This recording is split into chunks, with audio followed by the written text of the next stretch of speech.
এটা বরাবরই ইসলামপন্থী, ইসলামী মূল্যবোধপন্থী, জাতীয়তাবাদপন্থী এবং বিশেষ করে বাংলাদেশের সর্ববৃহৎ দল বিএনপি, বিএনপির গাঁটি বলা যায়।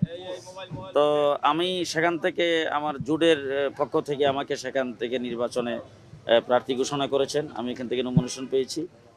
আর আপনারা আরেকটা নাম যেটা বলছেন, এটা আসলে দল থেকে বহিষ্কৃত। সুতরাং এইখানে যিনি বহিষ্কৃত তার কোনো মানে সমর্থন থাকে না, আর দল তার সাথে কেউ যাবে না। আমি ইনশাল্লাহ ওখানে সর্বস্তরের জনগণ আমাকে সমর্থন করছেন এবং ইতিমধ্যে আপনারা শুনেছেন ব্রাহ্মণবাড়িয়া আলিম উলামায়ে কেরামের দেশ, আলিম উলামায়ে কেরামের জেলা। ওখানকার সর্বস্তর উলামায়ে কেরাম সকলে ঐক্যবদ্ধভাবে আমাকে সেখান থেকে আলিম উলামায়ে কেরামের পক্ষ থেকে একক প্রার্থী হিসেবে ঘোষণা করেছেন। আমি ইনশাল্লাহ ওখান থেকে বিপুল ভোটে বিজয়ী হব, এর মধ্যে কোনো সন্দেহ নেই। 1 নম্বর সিটে আমি বললাম তো যে 1 নম্বর হলো সে বহিষ্কৃত, এখন তো সে সেখানকার কিছু না।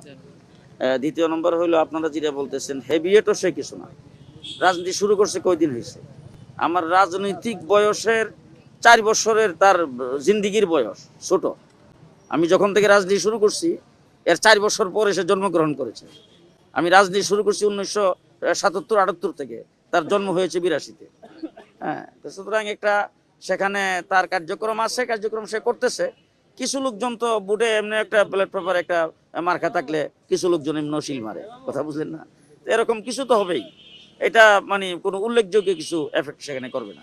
আপনাদের 4টি আসন তো, 4টি আসনে ইনশাআল্লাহ 4টিতে আপনারা যে আমরা 4টিতে 4টি আসনে আমরা বিপুল ভোটে জয়ী হব ইনশাআল্লাহ।